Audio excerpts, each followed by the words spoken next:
Donc comme j'étais en train d'expliquer, donc du coup on va déplier donc les planches sur les UV. Et en fait quand vous voyez, en fait donc là si je regarde donc mes planches, on a donc tous les modificateurs qui ne sont pas appliqués. Donc ça c'est important parce que si on les applique, ça veut dire qu'on donne donc une instance à chacune des planches. Et du coup donc non seulement mes bevel et en plus mes biseaux ne vont pas marcher, d'accord? Donc très important de faire le dépliage UV avant. Donc CTRL E, marquer couture UV, U, on déplie la planche. Et maintenant quand je vais dans édition UV, voilà ce que j'ai. Donc du coup j'ai ma planche ici, qui est parfaitement dépliée. D'accord? Donc on a donc les deux planches du dessus, les planches comme ça, et là c'est bon. Donc on va tourner donc la planche principale avec elle en la sélectionnant. Donc celle-ci, on va la tourner à 90 pour la mettre dans le même sens que l'autre. Et pareil pour celle-ci, on va la sélectionner et on va la tourner à 90. Hop, uniquement elle. Voilà, comme ceci. On appuie sur A, on sélectionne tout, on va impacter les îles, donc ici pour les remettre proprement, sans les tourner, encore une fois. Et là, j'ai mes planches qui sont parfaitement propres. Ok. Donc ça va être mon instance principale. Maintenant, si j'applique mon tableau donc à toutes les instances, donc maintenant si j'applique mes modificateurs, j'applique mon biseau, ok. Donc là, si je vérifie maintenant mes planches avec biseau, j'ai bien le biseau qui a été créé correctement. Ensuite, on a bien donc le deuxième tableau et les booléens. Et là, si je passe en mode edit, voilà ce que j'ai, d'accord? Donc j'ai toutes mes planches qui sont regroupées au même UV, comme ça c'est parfait, j'optimise ma qualité, et du coup j'aurai le même pattern par contre sur toutes les planches. Si vous voulez faire un pattern différent pour chacune des planches, il faut redéplier les UV comme ça, mais attention, du coup vous avez des biseaux, donc il faut refaire les coutures correctement. Si vous voulez une planche propre, par entité. Mais par contre, si vous voulez donc avoir une carte UV commune et qu'ensuite, bah, du coup, il se soucie pas de la géométrie que vous avez créée en plus, donc les bevel et les biseaux, bah, du coup, vous faites comme ça, d'accord? Et là, vous avez des planches qui sont propres. Maintenant, on va créer donc la procédurale rapidement pour les planches, hein, comme ça sera fait. Donc slash pour isoler mes planches. On va passer en vue de dessus avec set. On passe en mode pré-rendu avec donc la petite sphère qui est ici donc au centre. Et là, on va commencer à texturer mes planches. Donc pour les planches, on avait ici donc le BM Base, donc là on aurait renommé donc en M planche bois. On avait créé donc une bump, une roughness, ok, et du coup une occlusion ambiante. Donc là je vais faire un pattern vraiment très simple. On va faire une texture de vague qu'on va brancher donc directement sur la couleur. Et ces textures de vagues là, en fait, on va les mettre dans le sens des planches. Voilà, donc là c'est déjà le cas, donc c'est parfait. On va augmenter cette valeur là donc à 1500 pour les prononcer vraiment très fort, d'accord? Donc vraiment en strie, vraiment très prononcé. Et là, à 1500, on va donner donc des patterns supplémentaires. Donc on va mélanger deux textures ensemble. Donc on va faire un Musgrave avec un Voronoi avant pour créer donc des petits œillets sur les planches. Voilà, donc là ça me donne ce pattern là. Ok, rappelez-vous, hein, ça on l'a fait plusieurs fois. On passe donc tout ça dans un dégradé de couleurs et les planches également dans un dégradé de couleurs pour pouvoir les contrôler en termes de taille et de densité. Parfait. Et là, on va mélanger les deux valeurs. Donc couleur, mélanger RGB, et on va multiplier donc les valeurs noires avec les valeurs noires et les valeurs blanches avec les valeurs blanches. Donc on multiplie, et là ça nous donne ça. Donc les stries plus les œillets. Ok. Pour les pommiers, on tombe sur un pépin. Exactement, ouais. Salut Jean-François, tu vas bien? Les planches longues et fines ne sont pas dans le bon sens du bois. 90. Ah oui, les planches longues, ouais. Bah après, là, vu que la procédure elle est générée pas par rapport à l'objet, mais par rapport au monde, c'est pas très important en fait, parce que du coup, la texture, quand elle sera précalculée, elle sera dans le bon sens. Donc là, ça a pas de but en fait de redresser les textures dans le cas de cette procédurale-là. Après, si on veut faire des patterns bien précis dans un sens bien précis, effectivement, Angélique a raison, il faut redresser donc les patterns dans le bon sens et surtout redresser les UV dans le bon sens. Sinon, bah, ça ne fonctionne pas. Donc là, voilà, donc on raccorde donc du coup un vecteur de placement avec des coordonnées texture en généré. Et là, en fait, on va prononcer un petit peu donc les œillets en termes de position et de densité, hein, surtout. Donc là, en termes de détail, on va augmenter donc à 16 le détail du Musgrave. On va prononcer la taille à 0,75 pour prononcer donc les anneaux. Et on va tronquer un petit peu donc les valeurs en termes de densité, en termes de blanc. D'accord, donc je vais augmenter un petit peu les blancs. Voilà, comme ceci. Et là, c'est pas trop mal. Ouais, là, c'est pas trop mal. Ensuite, en termes de densité, donc on va monter donc la taille du Voronoi donc à 150. Voilà, pour prononcer vraiment donc, des patterns de bois un petit peu partout. Et là, on va les étirer indépendamment, d'accord? Donc du coup, on va les étirer sur l'axe, donc l'axe qui est face à moi, l'axe Y. Donc on va les tronquer sur l'axe X pour les condenser, d'accord? Donc pour les écraser, pour créer donc du relief un peu comme ça. Et après, on va les tirer. Donc là, on va mettre à 5. Et après, on va les tirer sur Y, donc à 10. Vraiment pour les... Donc les moins 10, du coup. Et là, si je tronque un petit peu les valeurs, donc de façon négative, on va mettre à 0.1, excusez-moi. On va 0.1, même un peu plus 0.25. Voilà, donc là c'est parfait. Ok, donc on a créé un pattern vraiment très saccadé au niveau des planches, donc là c'est propre.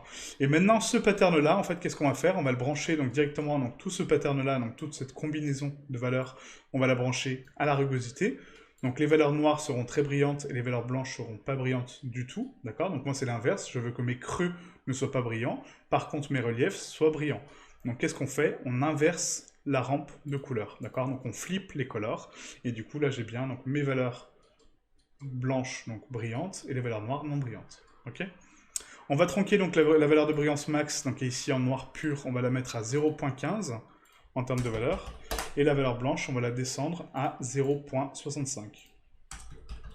Donc du coup, on va creuser donc, les valeurs noires avec les valeurs donc, ici en hauteur, hein, donc on repasse donc, cette valeur-là dans une rampe de couleur.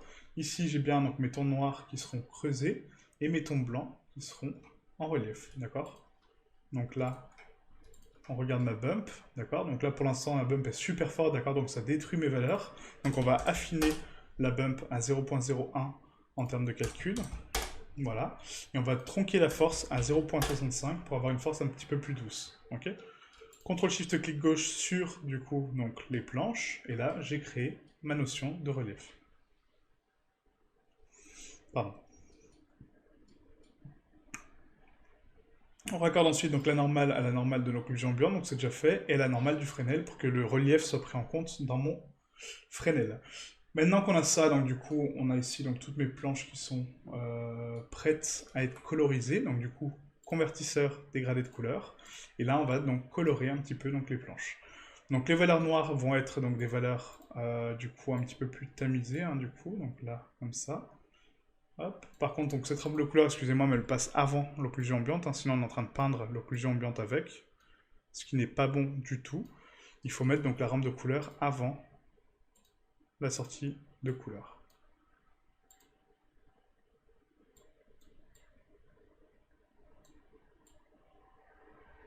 Donc là, on va mettre donc une valeur sombre donc pour le bois en creux. Hop, donc là, un petit peu plus clair quand même. Voilà. Et après, donc pour la valeur claire, on va mettre donc un ton un petit peu plus beige.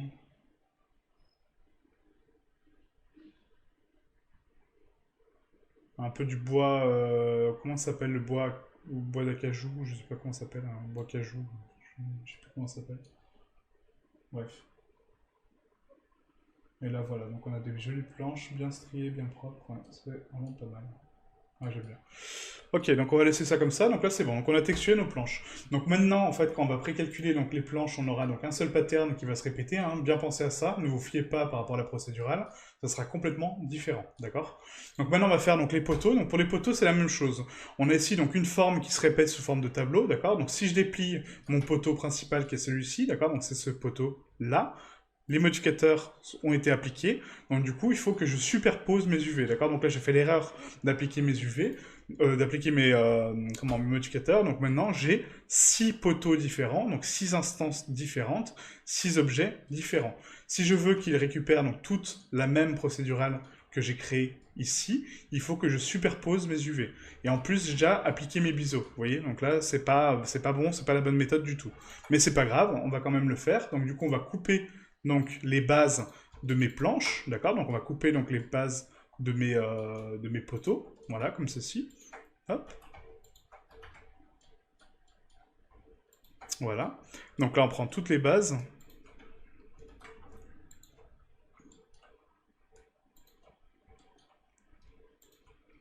Comme ceci. On va faire un CTRL-E marqué couture UV. On va faire pareil pour les bases donc, du dessous. Donc là, Shift-Alt. Hop, Shift-Alt. Shift-Alt. Shift-Alt-Clic, hein, pas que Shift-Alt, mais Shift-Alt-Clic. Et là, on sélectionne donc, toutes les boucles. CTRL-E marqué couture UV. Voilà. Et là, on va donc déplier une seule arête centrale, en fait, hein, donc une seule arête principale pour casser donc l'effet de planche qui est ici, hein, d'accord? Donc on va couper le poteau donc à ce niveau-là. Hop, comme ça, donc j'ai une planche unie. Là, pareil. CTRL-E, marquer couture UV. CTRL-E, marquer couture UV. Là, on va les cacher un petit peu, les cimes, hein, peu importe. De toute façon, là, c'est des cimes de jonction, donc là, c'est pas très grave, mais voilà. Si jamais on veut les cacher, on peut faire comme ça. CTRL E, marquer couture UV. Toujours les cacher dans le sens où on les voit pas trop. Comme ça, on ne voit pas trop les coutures. Même si avec les procédurales, on les voit pas. Hein. D'accord ? Voilà, donc là c'est bon. Et ensuite, donc là, mes bases, est-ce qu'elles sont bonnes? Non, parce que du coup, elles sont encore unifiées, d'accord? Elles sont encore jointes. Donc là, il faut que je casse donc, un des angles de mes planches pour pouvoir les déplier proprement, et du coup, ouvrir complètement cette forme, d'accord? Donc là, la forme, c'est comme si c'était un espèce de plan, en fait, avec un petit rebord qui remonte. Si je ne casse pas les bords vont rester, d'accord? Donc à moi de casser les bordures de mes bases, et du coup de les couper également sur les UV, d'accord? Donc là, on va pas faire tout le tour, hein, on va juste faire ça, ça. Hop.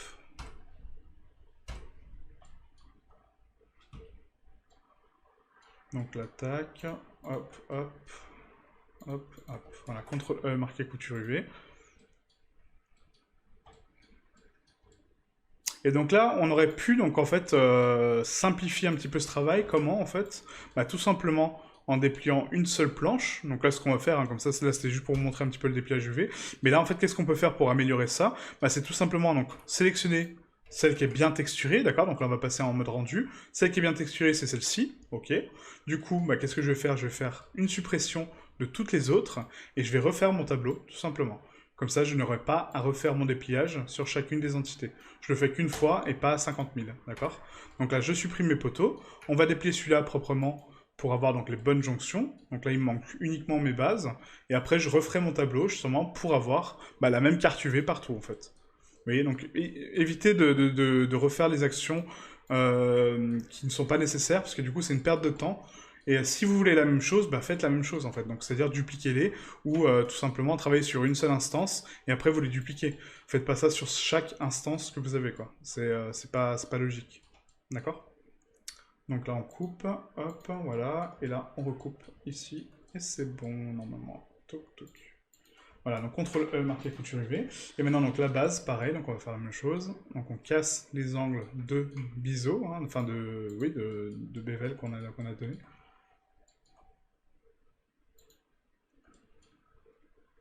Hop.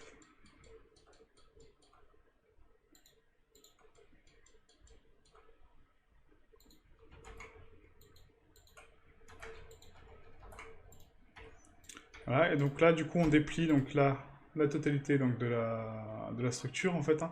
Et si on passe sur les UV, en fait, voilà ce que j'ai, d'accord? Donc du coup, j'ai mes deux plans, enfin mes 4 planches qui ont été parfaitement ouvertes, et mes deux bases qui sont parfaitement dépliées, parce que du coup, j'ai cassé les angles de jonction, d'accord? Donc les zones courbes ont été cassées. C'est comme si, par exemple, cette pièce-là était solide, et du coup, que je la passais dans un compresseur, elle va être écrasée, et du coup, il faut penser comment est-ce que ma pièce va se casser. Elle va se casser au niveau des points de jonction, et les points qui donnent le relief, d'accord? Donc du coup, elle va se casser comme ça, et du coup, elle va s'affaisser comme ça, ok? Donc pour comprendre un petit peu, il y a pas mal de vidéos qui tournent sur Internet avec des gens qui écrasent des trucs. Je sais pas comment ça s'appelle ce style de vidéo, mais c'est vraiment intéressant de voir comment la matière se brise et comment les différents matériaux se brisent. Et du coup, c'est un petit peu le même symbole, c'est du coup qu'un compresseur va passer sur une forme qui est solide, et si c'est une sphère, bah, elle va s'affaisser sur son centre de masse et du coup va s'écraser. Si c'est un cube comme ça, bah, du coup, il va se casser sur les jonctions de côté, d'accord, pour bah, être aplati, hein, du coup il va pas s'affaisser sur lui-même parce que là c'est déjà plat, donc il va casser les bordures, ainsi de suite, d'accord. Donc si on coupe l'objet pour ne pas casser ses bordures, d'accord, donc là on l'a coupé, bah du coup il va s'affaisser proprement. Là c'est le cas, vous voyez. Là mes bases sont propres, là mes planches sont propres, il n'y a rien à dire, ok. Voilà, donc là c'est parfaitement déplié, donc maintenant que j'ai déplié mon UV, qu'est-ce que je peux faire? Bah je refais mon tableau, pardon, tout simplement. Et là, je vais donc le replacer proprement par rapport à mes jonctions, d'accord? Donc là, on va faire un slash slash, hop, je me recentre sur ma poutre, on va la décaler, donc du coup, sur le facteur X, là où elle était, d'accord? Donc là, c'était moins 8.7, même un peu plus, moins 8.8. Et là, hop. Ah, donc d'où l'importance de ne pas appliquer ces modificateurs avant en fait hein, les actions, parce que vous voyez en fait là ce que je suis en train de faire c'est du travail inutile que j'aurais pu m'éviter en n'ayant pas appliqué mes modificateurs tout simplement, d'accord? Donc bien faire attention à ça. Donc là on va dupliquer donc le tableau du coup pour l'avoir encore une fois, hein, donc ici dupliquer, donc Shift D, et là on va le mettre sur l'axe Y, d'accord? Donc on enlève l'axe X et on va le prolonger sur l'axe Y. Et là rappelez-vous ça me crée donc 3 instances, donc nous on n'en veut que 2. Et là, on va le décaler jusqu'à la jonction où on était. Donc là, hop, on regarde un petit peu. Et je crois que c'était 27,6. Bah oui, voilà, parfait. Nickel. Et donc là, maintenant, je peux appliquer mes tableaux, hein, ça, y a pas de souci. Et là, maintenant, si je regarde mes UV, bah, j'ai 6 poteaux avec une seule UV. Si je regarde ma texture, Shift Z, j'ai bien, du coup, mes textures qui sont appliquées correctement. Donc si je précalcule maintenant donc, mon poteau principal ici, il va être répercuté sur tous les autres, d'accord? Mais pour ça, il ne faut pas appliquer les tableaux, d'accord? Donc là, je les ai appliqués pour vous montrer. Mais si je veux calculer uniquement ce poteau-là et qui se répercute sur les autres, il faut que je le garde toujours en non actif, d'accord? Tant que j'active pas, ça veut dire que celui-ci va être ma source, en fait, ma ressource, d'accord? Voilà. Donc là, on va garder donc, pour l'instant ça. Et ensuite, donc, ce qu'on peut faire, donc là c'est bon, ça c'est bon, tac tac tac. On va créer peut-être les biseaux aussi pour les murs, ça peut être intéressant de les créer. Donc là, en sachant que les murs, on les avait déjà dépliés, je crois, hein. Ouais, ils étaient déjà dépliés, donc c'est parfait. Donc ce qu'on va faire, c'est qu'on va créer donc les biseaux. Encore une fois, donc je vais vous montrer comment créer donc les biseaux sur la maison, d'accord? Donc toujours penser en fait, donc pour les biseaux, là, si on applique un modificateur de biseaux automatique, lui, ce qu'il va faire, c'est qu'en fait, il va dupliquer toutes les arêtes, d'accord? Et du coup, me donner donc de la géométrie un petit peu étrange, parce que du coup, il va pas comprendre la géométrie. Il va essayer de la raccorder comme il peut, et essayer de faire comme il peut. Donc nous, c'est pas ce qu'on veut.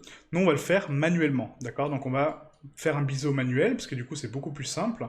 Et au moins, on peut contrôler là où on met des arrondis ou pas. Parce que là, j'ai des arêtes qui se coupent à cause de mes boléens.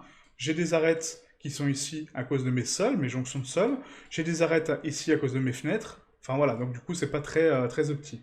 Donc pour faire des biseaux manuels, on va sélectionner manuellement les angles qu'on souhaite arrondir, et uniquement les angles qu'on souhaite arrondir, hein, pas les plafonds ni rien, parce que ça, c'est pas uni. On prend donc tous les angles qu'on souhaite arrondir, donc pour l'instant pour les murs, et on va les casser, d'accord? Donc les arrondir. Donc là, tac, voilà, donc on sélectionne donc toutes les arêtes de jonction qu'on souhaite arrondir. Bien faire attention aux petites jonctions comme ça, hein, très important. Voilà, hop, on sélectionne donc tout le contour.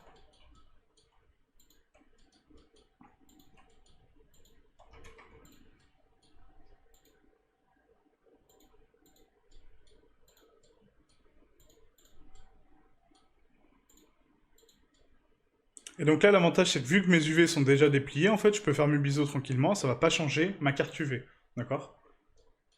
Donc ça, j'ai mis un petit message à ce sujet sur le Discord, hein, du coup, par rapport à ça.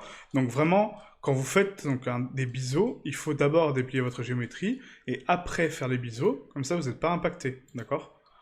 Et surtout pas avoir le dépliage automatique d'actif, parce que sinon ça fout le bordel, effectivement, parce que ça va redéplier les UV avec les biseaux. Du coup, il va plus comprendre vos coutures, parce que bah, elles redeviennent unies, et il va faire n'importe quoi, hein, clairement.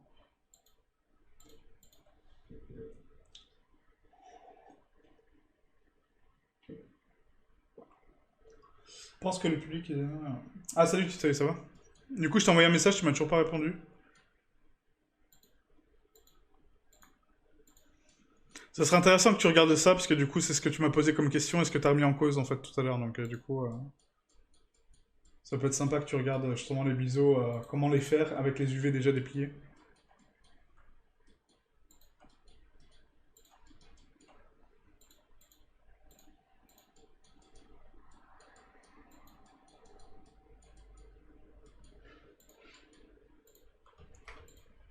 Ah, donc là, c'est un peu long, hein, donc de sélectionner donc, toutes les arêtes et de les faire en fait comme ça, hein, je comprends, mais c'est voilà, c'est nécessaire.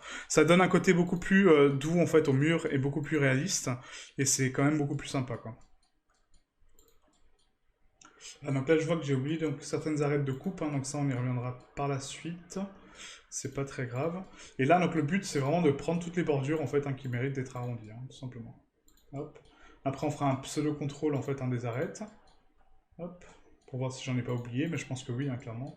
Là, j'essaie d'aller vite hein, pour pas que ce soit un petit peu chiant pour vous, mais du coup, voilà. Tes booléens ne sont pas appliqués pour les fenêtres et portes? Si, enfin, je crois. Les booléens, si, sont appliqués, ouais.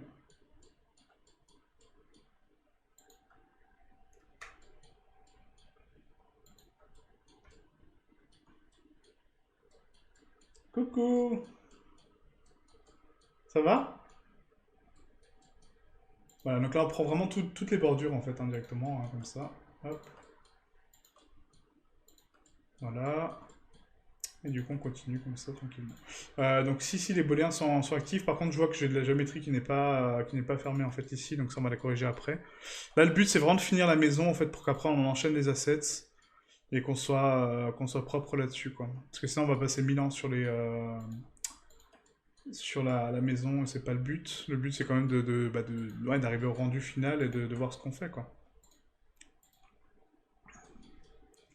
Voilà, donc là normalement ça mériterait aussi un petit peu, mais vu que c'est le sol on va pas le faire. Là non plus. Là les jonctions par contre je les ai pas faites. Hop.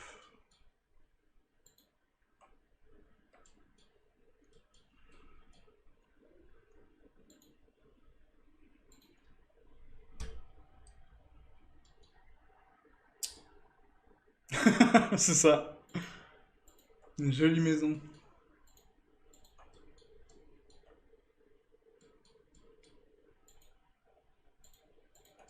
Ah, donc là, bien prendre tous les contours, hein, clairement. Hop.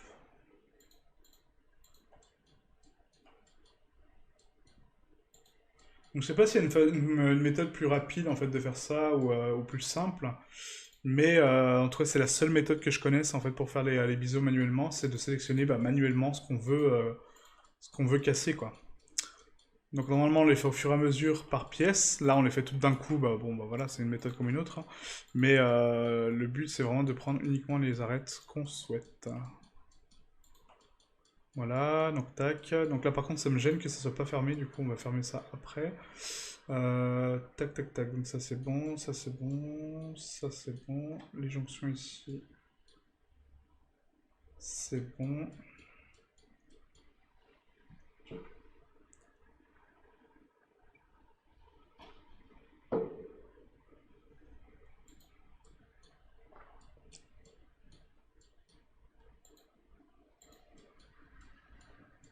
Pas de café, bah si, ouais, pour le coup là je prends du café, ouais.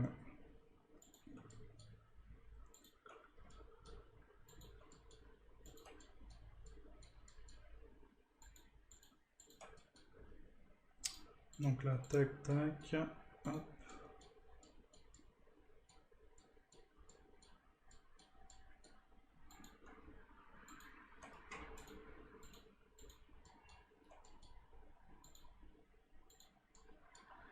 Un objet composé entre 150 000 et 200 000 vertex est un objet lourd ou léger? Bah en fait ça dépend Fredo de ce que c'est. Ça peut être très lourd si c'est un petit objet. Tout dépend en fait de sa taille. En fait, il faut savoir que les vertex donnent un poids à l'objet et ce poids doit être normalement cohérent en fonction de l'objet. Donc si tu as un petit objet qui est vraiment ultra détaillé, je prends l'exemple d'un sculpte, tu vas sculpter un badge policier, voilà, c'est un exemple. Tu sculptes ton badge, etc. Tu atteins donc 150 milliards de vertex, enfin, je sais pas, un nombre incroyable, et du coup tu te dis, bon bah voilà, effectivement par rapport à l'objet, donc j'ai donné le détail que j'ai voulu, ok, j'ai sculpté mon badge, mais est-ce que c'est cohérent d'avoir autant de vertex sur un petit objet? Non. En fait, ce que tu vas après faire pour alléger tout ça, c'est le précalculer. Donc précalculer donc la normale, donc précalculer le détail que tu as voulu donner pour l'alléger. Donc soit par la normale, soit en rajoutant donc, des textures qui vont simuler le détail que tu as voulu donner, ou tout simplement, après tu peux le laisser comme ça pour un rendu photo, quoi. Enfin tu vois, un rendu simple. Mais pour l'optimisation, pour l'optimiser, l'utiliser dans d'autres choses, c'est pas conseillé du tout, hein, vraiment. C'est 150 000 voire 200 000 vertex pour un objet, c'est beaucoup trop. Encore une fois, ça dépend de l'objet. Je sais pas si c'est ce que c'est comme objet que tu es en train de faire, mais ça dépend vraiment de l'objet, quoi.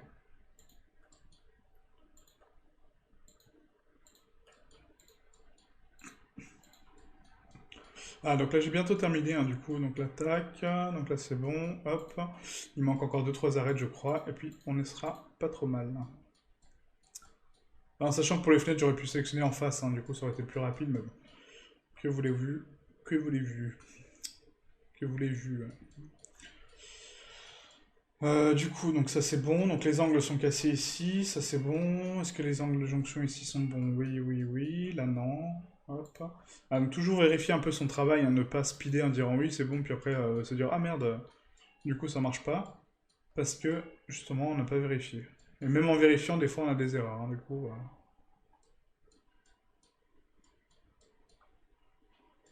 Donc on va faire un CTRL B maintenant pour voir un petit peu. Et on va taper donc une petite valeur, donc 0.0025, vraiment pour diviser un tout petit peu donc, les coins. Et là on va zoomer un petit peu sur le bevel pour voir ce que ça donne, d'accord, en termes de profondeur. Voilà, donc là on a créé, vous voyez, un tout petit rebord vraiment très minime, donc là c'est parfait. Donc on va rester là-dessus, 0.0025, et on augmente le nombre de segments par 2, d'accord? Donc on met 2 segments.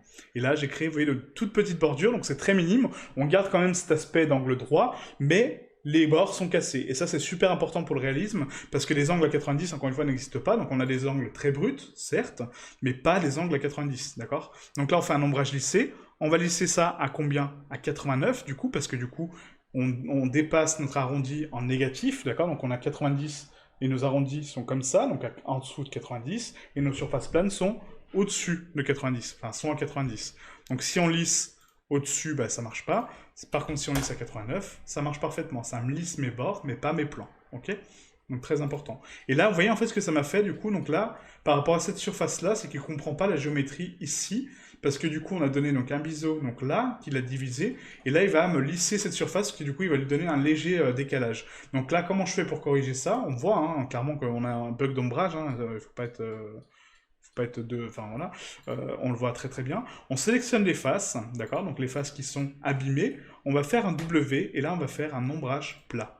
Et là, je récupère mon lissage propre, d'accord? Donc bien faire attention à ça. Vous voyez ici, j'ai encore un autre bug, parce que du coup, il a lissé une surface qui n'est pas parfaitement plane. Voilà, donc je le mets en ombrage plat. Là, pareil. En gros, il y a tous mes murs, hein, parce que tous les murs ont subi des biseaux, donc tous les murs frontaux ont besoin d'un petit ombrage plat. Voilà. C'est un petit peu normal, c'est très commun avec le biseau. Le biseau est vraiment sympa, mais ça fout vraiment le bordel sur la géométrie, hein, clairement. Ah, donc là, pareil pour les murs internes. Hein, donc tac, on sélectionne les murs ombrage plat. Les murs des fenêtres, là pareil. Les murs des portes.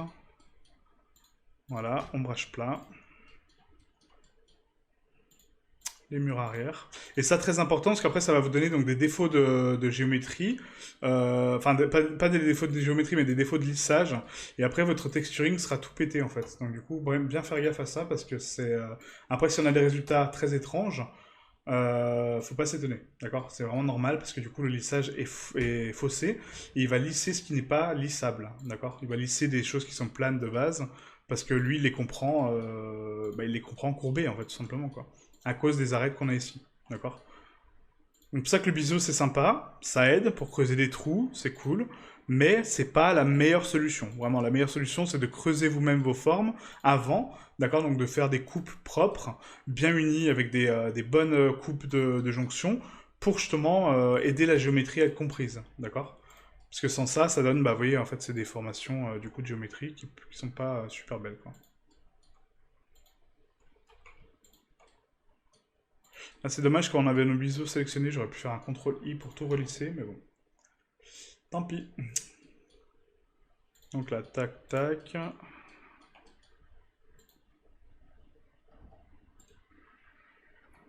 Mais on garde quand même les arrondis hein, au niveau des bordures.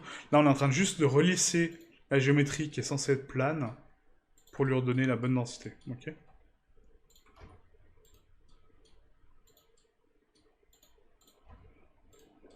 Voilà, donc là c'est bon, ok, tac tac tac. Après il y a les fenêtres qui sont là, les portes. Hop.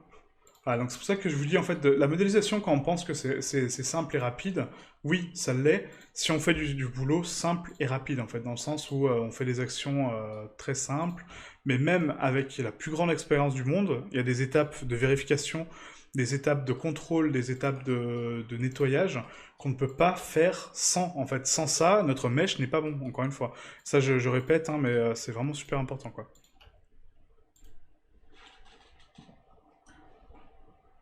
Il y a par sélection, mais ça marchera pas ici, trop complexe. Pour sélectionner les arêtes à biseauter. Ah ouais, bah après il y a par découpe UV aussi. Hein. Si j'aurais découpé mes coutures UV propres et que j'aurais cassé tous mes angles, j'aurais pu effectivement faire une sélection de coutures UV et faire un biseau par-dessus, effectivement. Genre, ça dépend, Fredo, si c'est un objet seul, ça va, s'il est posé dans une armurerie, avec plein de frères, fusils, ça va être lourd. Exactement, ouais.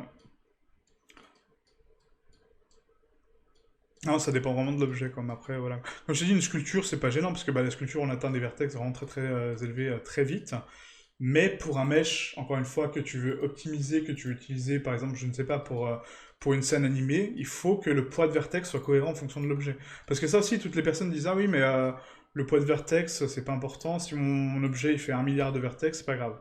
Bah non, quoi, enfin, c'est pas du tout bon, quoi.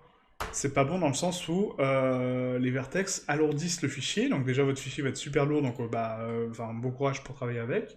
Et en plus, ça va donner donc des comment ouais de la lenteur pour rien quoi en termes de rendu quoi. Parce que le rendu il le calcule ça hein, mine de rien. Donc là vous voyez en fait mon anneau biseau sélectionné au lieu de refaire la même manip et de refaire la même erreur, on va juste faire un ombrage lissé sur les biseaux, d'accord? Et comme ça j'ai bien mes surfaces planes normalement, si je dis pas de bêtises, elles sont restées en plate. Yes. Ouais, cool. Voilà, donc là je ferme juste les trous que j'avais pas vus hein, en termes de géométrie. Donc il y avait celui-ci, il y en avait un autre je crois, au niveau de la porte qui est là, voilà, c'est ça. La porte qu'on avait créée par la suite. Donc là, tac, tac. Donc un F pour fermer la face. Hein. On sélectionne les arêtes. F. Et F. Voilà. Donc là, on resélectionne donc en mode face, hein, du coup, donc les faces qu'on souhaite faire un biseau. Ça va pas faire un biseau sur les faces, mais sur les arêtes, donc c'est bon. 0.0025, W, ombrage lissé. Ok. Je sélectionne mes faces, on vérifie l'ombrage plat. Ombrage plat. Ok, bah voilà, vous voyez, il n'était pas plat. Donc c'est bon. Pour mes fenêtres, est-ce qu'elles sont bonnes? Oui. Par celle-là, j'ai pas l'impression qu'elles soient bonnes du tout. Voilà. Et celle-là non plus. Vous voyez, en fait, donc à force d'identifier donc les ombrages plats et les ombrages lissés, on commence à voir un petit peu donc les formes et comment détecter un ombrage qui n'est pas bon. C'est qu'en fait, ça fait une petite déformation au niveau de l'ombrage. Un ombrage qui est plat et qui ne doit pas l'être, ça ressemble à ça. Vous voyez? Là, j'ai une coupure d'ombrage, d'accord? Donc ça, c'est pas bon. Ça veut dire que là, c'est courbé pour rien. Donc on fait un ombrage plat, et là, on redevient plat. Pareil, si vous dépassez la valeur d'ombrage et que du coup vous mettez une valeur trop haute, ça a tendance à déformer les ombrages et ça c'est pas bon, d'accord? Parce qu'après ça vous donne des défauts de géométrie. Voilà, donc là on a corrigé donc, les défauts de géométrie puis tout ça. Les biseaux donc de la maison, donc c'est cool, hein, franchement on commence à bien avancer. La scène commence à ressembler à quelque chose. Maintenant on va faire donc les arbres, comme je vous ai promis, hein, d'accord? Comme ça on va finir là-dessus. Donc du coup pour les arbres, on va donc créer des arbres avec un add-on qui est dans Blender, d'accord, qui n'est pas super optimisé, je vous avoue, mais qui permet de faire des arbres de vraiment très très bonne qualité et qui est très puissant en termes de paramètres. Par contre, il y a beaucoup de paramètres qui sont très complexes à comprendre. Je vais essayer de vous expliquer au maximum ce que j'en ai compris, encore une fois, parce que je suis pas ultra pro, je n'utilise pas, normalement j'utilise SpeedTree pour mes arbres, je n'utilise pas l'add-on de Blender, mais en tout cas, voilà, donc l'add-on est là, il est gratuit, il est inclus dans Blender, donc vous pouvez l'utiliser librement, ok? Donc ce qu'on va faire, c'est qu'on va sélectionner donc, toute la scène, et on va appuyer sur H. On va faire un Shift C pour recentrer donc, le curseur au centre de la scène, et là on va appuyer sur Shift A, et on va aller dans Courbe. Et dans Courbe, vous allez retrouver donc, un outil qui s'appelle du coup Sampling Tree Gen, d'accord? Qui va donc bugger, parfait. Pourquoi donc?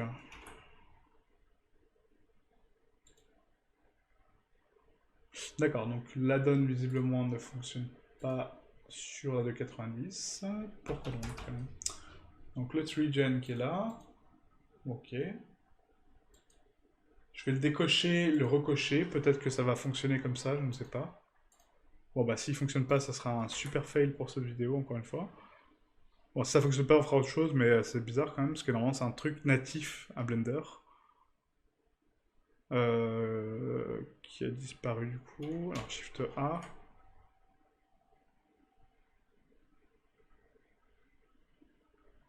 Ouais, c'est moi ou je le vois plus?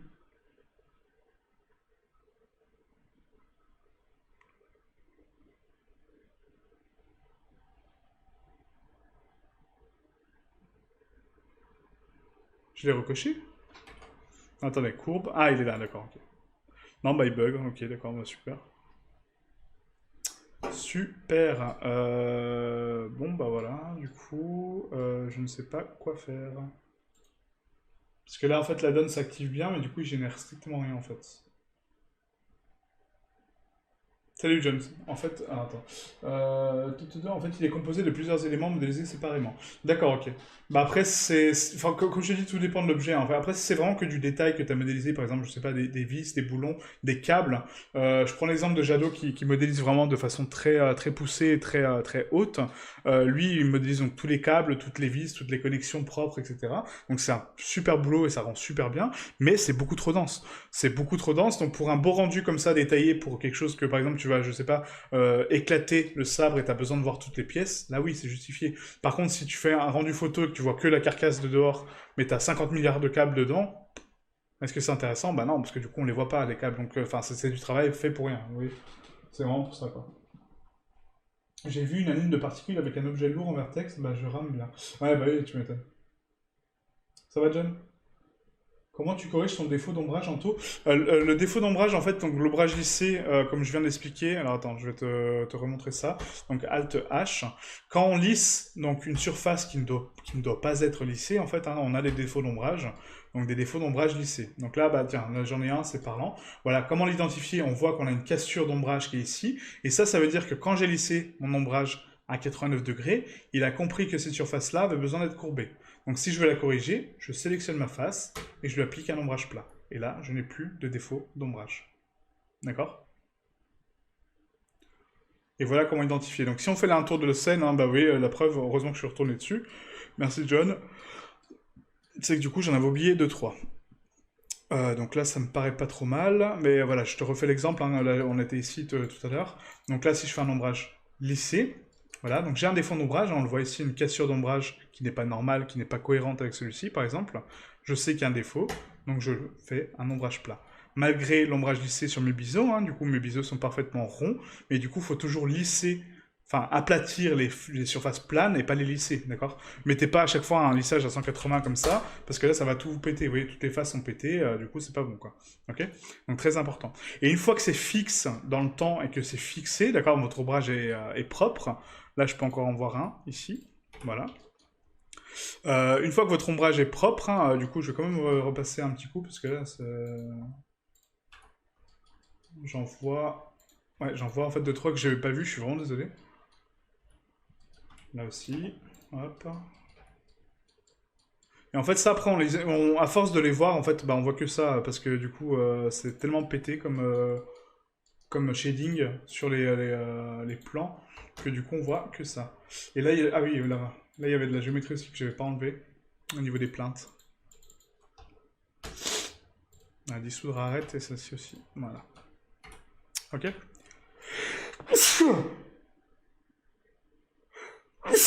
Pardon, excusez-moi. Objet qui sert de copie pour les particules. Ah yes. Bah oui, pour le foliage.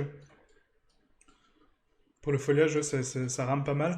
Après, il faut faire attention à la densité, la quantité de vertex. En fait, il y a tout ça qui va jouer. C'est pour ça qu'en fait, Unreal, sur ça, il est beaucoup plus optimisé que n'importe quoi. Parce qu'il gère le nombre de vertex en fonction de la distance, en fait. Donc ça, on peut le mettre en place. Mais enfin, sur Blender, c'est pas simple à mettre en place, déjà. Et puis, c'est pas logique comment il fait ça, en fait. Donc, merci, Angélique. Ouais. Du coup... Oh, coucou Fred, ça va? Sauvegarde, arrête, relance. Ah, que j'arrête, oui, oui. Ouais, je vais relancer, oui, oui, effectivement, excuse-moi. J'avais pas pensé, ouais. Les LOD, exactement, ouais. Et les LOD, en fait, je l'ai déjà montré plusieurs fois sur Blender, mais en fait, la gestion des LOD sur Blender est complètement différente et c'est pas cohérent, quoi. C'est pas, enfin, pour moi, c'est pas enfin, voilà, sur Unreal, c'est automatique, tu le mets, bon, bah, voilà, plus t'es loin, plus il va casser le mesh, quoi. Alors qu'ici, non, il faut paramétrer la distance de caméra, faire un calcul, faire une fonction, machin, etc., pour qu'il il dessine ton mesh, quoi. Donc, c'est différent. Et en plus, ça prend pas le viewport, c'est ça le désavantage. Sur Unreal, je suis en viewport, mais les dés sont gérés de la même façon. Là, non. Là, tu es obligé d'être en vue caméra pour que la caméra ait une distance, une valeur, et du coup, là, tu peux régler la caméra. Si seulement on pourrait obtenir le centre de viewport, et du coup, donc le contrôle du viewport et les valeurs du viewport, ça serait top, parce que du coup, on pourrait effectivement activer un programme d'LED, et là, être tranquille, et optimiser le viewport en fonction de la distance où on est, quoi. On sculpte de loin, bah, on sculpte avec un détail de ouf, mais on le voit pas, parce que du coup, c'est optimisé, donc on sculpte, on zoome, on voit le détail, on resculpte, on dézoome, tac, et on continue. Et là, ça serait vraiment top, mais bon. Après, ça, c'est dans un avenir peut-être prochain, je sais pas. On verra bien. Faut mettre des slips la nuit si tu veux pas t'enrhumer. Ouais, de ouf. Non, mais en plus, je crois que j'ai chopé froid parce que j'ai tout le temps la fenêtre ouverte. Et là, j'ai froid en fait, tu vois. Donc, du coup. Bon, là, elle est fermée, mais enfin, voilà quoi. Mais d'habitude, j'ai toujours la fenêtre ouverte. Donc, on va réessayer donc la donne. Excusez-moi, du coup, je m'égare. Donc, courbe sampling tree gen. Et ça ne marche toujours pas. Pourquoi donc?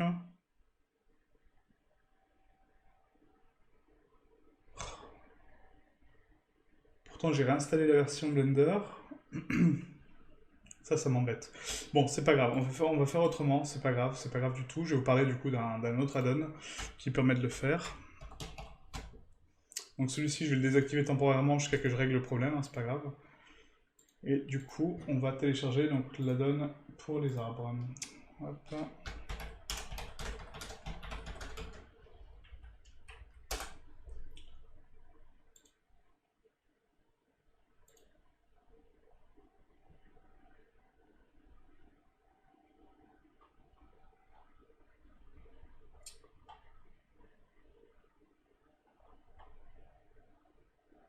Alors, du coup, je regarde si je l'ai déjà en fait, mais je crois pas. Ah, parce que ouais, vu que je prends Speed Tree, en fait, ça n'a pas de sens d'avoir ça. Mais... Ah, c'est dommage parce que du coup, je voulais vraiment vous montrer.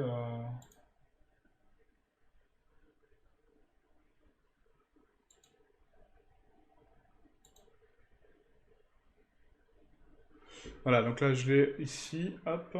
Du coup je vais l'installer vite fait. Donc l'add-on c'est Modular Tree pour Blender, d'accord, qui est gratuit hein, du coup. Donc vous le téléchargez, vous l'installez. Donc ici on va dans Éditer, Préférences, Installer. J'espère qu'il est compatible avec la 290 du coup.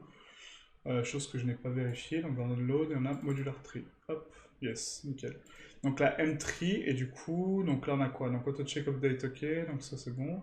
On va regarder s'il y a des updates pour dessus. Donc le last update check. Ok, donc on va installer donc, le dernier update en master et puis du coup c'est bon quoi. Voilà, donc je vais restart Blender du coup. On va réouvrir ma maison asset. Entry en tout, bah voilà. Voilà, voilà. Modular tree.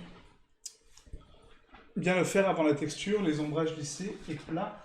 Oui, parfaitement, parfaitement Scooby, ouais. Parce que sinon après, comme voilà, exactement, ouais. Parce que sinon ça donne des défauts de géométrie et des défauts d'ombrage et du coup on a un résultat qui est pas correct en fait au niveau de la scène. Donc là, si je teste maintenant ce M3 qui est donc, je ne sais même pas où, parce que c'est la première fois que je l'utilise. On va le découvrir ensemble, du coup ça va être sympa. Donc c'est pas dans les courbes, d'accord. Donc est-ce que c'est dans les add-ons ici? Je n'ai pas l'impression. Le soft, le screen. Je vérifie hein, parce que du coup je sais pas où il est. C'est à moi de m'aider là-dessus, Jean-François, ça m'éviterait de... Dans la sélection de panel général? Hein? Dans la sélection de panel général? Là?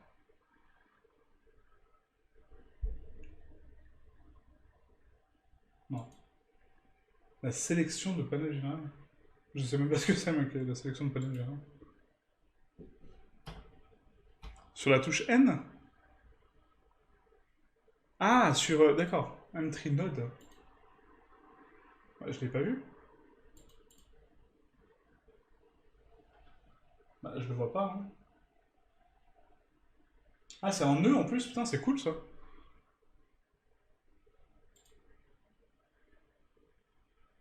Donc dans Général, M3 Node, tu m'as dit. Bah... nope. Je ne vois point.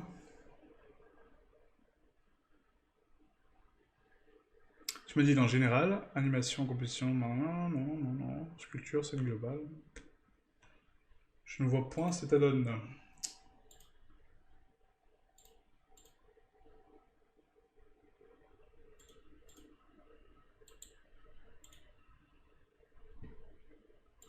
Là, c'est l'autorig, le viewport, ok. DP, CG, non. Editor type.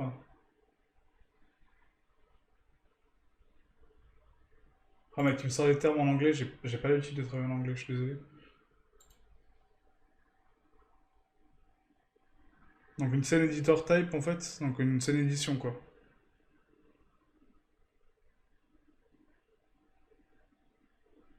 Là tu choisis la vue 3D, le shader editor.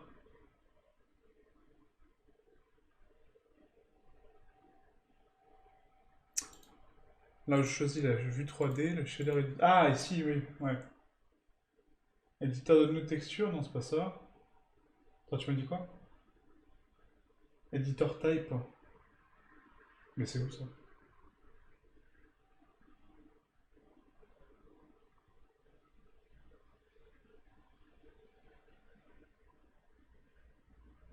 Je le vois pas mec.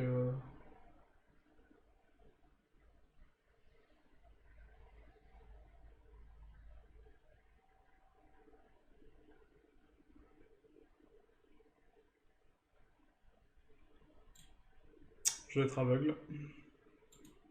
Je ne le vois absolument pas. Du coup là, attends. Tac tac. Salut Nico, tu vas bien? Bah écoute, je sais pas. Peut-être dans les shaders du coup?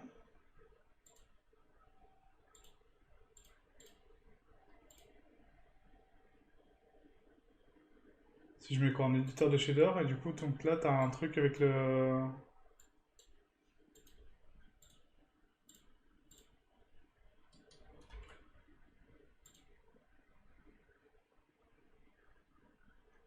Non, c'est pas ça. C'est pas ici, maintenant. Je comprends pas.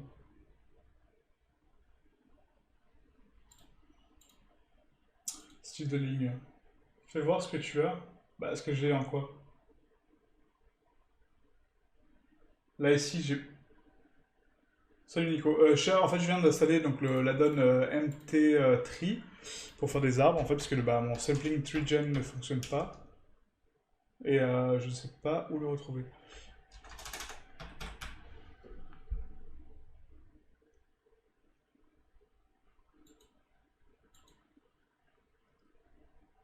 Ah, j'aurais peut-être pas dû faire l'update. Alors attends, on va recommencer, parce que du coup, peut-être qu'il le prend pas comme ça. Du coup, on va le réinstaller encore une fois. Donc, tac, tac. Ah, vu que j'ai fait l'update, en fait, il le reconnaît pas de la même façon, quoi. Ah, et puis là, c'est même pas la peine. Ok. Là, c'est la 3.1, mais du coup, la 2.90, peut-être qu'il la comprend pas. Bon, super.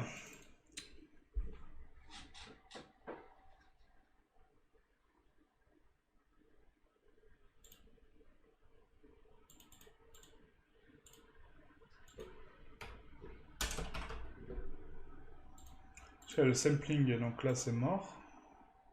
C'est marrant qu'il fonctionne plus, quoi. Courbe, hein. Sampling. Non, il veut rien savoir. Rien savoir du tout. Si je vais créer donc une nouvelle scène, peut-être dans une nouvelle scène neutre, hein, peut-être qu'il va le prendre. Nouveau. Hop. Et là, courbe. Non, toujours pas. Bon, c'est pas grave. Ce n'est pas grave. Du coup, donc on va retourner sur la donne, donc installer, hop, download. On le coche, voilà, donc là c'est bon, ok. Donc je vais pas faire l'update, du coup, on va faire, donc là tu m'as dit dans les panneaux, donc de shader, donc ici. Modular tree, voilà, merci, ok. Et du coup, donc là, nouvelle arborescence. Donc là, si je fais nouvelle arborescence, oui. Et après, d'accord, donc ça fonctionne un peu comme le Bake Wrangler, d'accord. Donc là, on a le trunk node, ok. Et ça, on peut le voir, du coup, attends, bah, du coup, on va le découvrir ensemble, hein. Là, je sais pas du tout. On a donc le tronc, les roots, donc les racines, ok. Ensuite, on a donc les paramètres de l'arbre, ok. On a donc le grow node, donc le nœud de grandeur, je pense. Le split node, donc le nœud de séparation. Le nœud de branche et le nœud de twig, d'accord, donc pour la torsion des branches. Cool. Ok, le template, ok. Et là, ok. Donc c'est la seule chose qu'on a. Donc, je suppose qu'on commence par le trunk, je ne sais pas. On peut utiliser, d'accord, donc le grease pencil pour dessiner donc une forme. Et par contre, ça se retrouve où en fait ce mesh-là? On crée d'abord le nœud. On crée donc les leafs. Ok. En préval. En finale, d'accord. On peut créer l'armature, les extrémités seules. La taille des... par contre, de rapprendre en fait un truc comme ça, là, je pense pas que ce soit super, super pertinent. Bah je l'ai là sur la D90, Shift A, vue 3D. Alors attends, tac. Donc Shift A, vue 3D. Le node qui te sert à créer, c'est le tri-paramètre. D'accord, ok. Donc le tri-paramètre qui est là, ok. Donc tu crées ton arbre ici, mais par contre donc pour le voir, donc on va ici afficher donc, une petite vue 3D pour voir un petit peu ce qu'on fait. Ok. Je vais recentrer mon curseur au centre de la scène, histoire de. Donc là on va créer donc les leafs, d'accord. Donc on peut créer déjà donc les. Ok, bah, on va faire ça d'abord. On va créer nos mèches pour les feuilles, d'accord. Donc je vais créer un plan. Et là, on va importer, donc encore une fois, les textures qui sont en téléchargement en description indirectement pour les feuilles. On va ici aller donc dans matériaux, et on va créer donc un nouveau matériel pour ces feuilles. Donc pour les feuilles, on va faire un point, hop, sur donc le plan qu'on souhaite voir. Voilà. Et donc là, sur ce plan, on va ajouter donc un nouveau matériel qu'on va renommer donc mleaf-01, d'accord, pour les feuilles. Et ces feuilles-là, en fait, on va apporter donc une texture que je vous ai mis à disposition, pareil, qui est une texture libre de droit, hein, de feuilles. On va donc dans Texture Image, on va ouvrir les ressources de mon projet, d'accord. Donc ici, donc ressources architecture, foliage, et là on a un petit dossier feuille. On retrouve donc la feuille 01, on connecte la color à la couleur de base, j'ai ma feuille, on va connecter l'alpha à l'alpha, et par contre l'alpha est absolument dégueulasse parce que je suis... D'accord, je suis comme ça. Ok. Donc on va tronquer un petit peu les valeurs d'alpha pour nettoyer un petit peu tout ça. Donc convertisseur dégradé de couleur. Hop. Je vais tronquer donc les valeurs de blanc pour les tronquer au niveau de ma feuille. Et du coup, donc les nettoyer en termes de noir, voilà, pour donner une petite densité un peu plus cool, voilà, comme ceci. On va générer maintenant donc une carte de bump avec la même color, d'accord. Donc CTRL-SHIFT-clic gauche pour voir un petit peu ce qu'on est en train de faire. On crée un dégradé de couleur dessus. Et là, rappelez-vous, donc les valeurs noires sont creusées, les valeurs blanches sont en relief. Là, c'est ce qu'on veut, hein. On veut créer donc un petit peu les racines en relief et du coup un petit peu les creux comme ça, donc c'est parfait.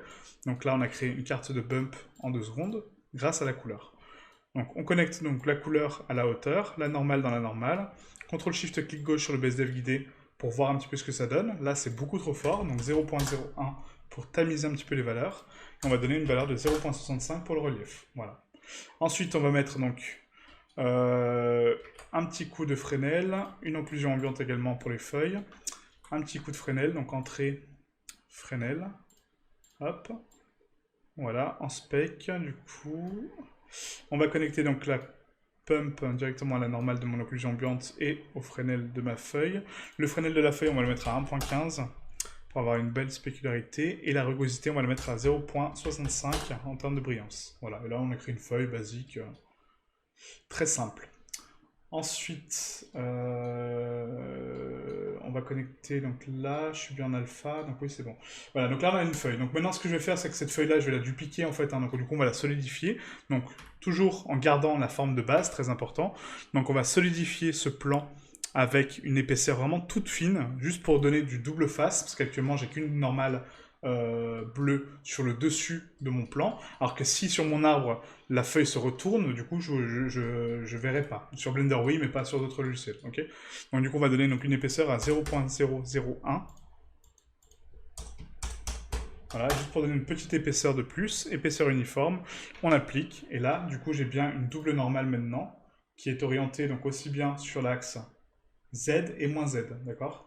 Donc là, orientation de face, vous voyez, donc face bleue, ok. C'est un plan unique, mais j'ai bien du double face, ok. Du coup, maintenant, ce qui me permet donc d'afficher une feuille au complet devant et derrière, comme ça, j'ai pas de bug de propagation, et du coup, c'est cool. Maintenant, donc cette feuille-là, on va l'appliquer donc à ce nouveau programme qu'on vient de télécharger, que je ne connais pas absolument. Alors, le node qui te sert, donc là, tu as des arbres prédéfinis si tu veux. D'accord, ben je ne l'ai pas vu en fait dans le template, je n'en ai pas. Cette cherche direct. Ah, ok, alors attends. Des arbres prédéfinis, ouais, ça m'arrangerait parce que là, le temps de maîtriser les paramètres, je vais un petit peu galérer. Bah. Non.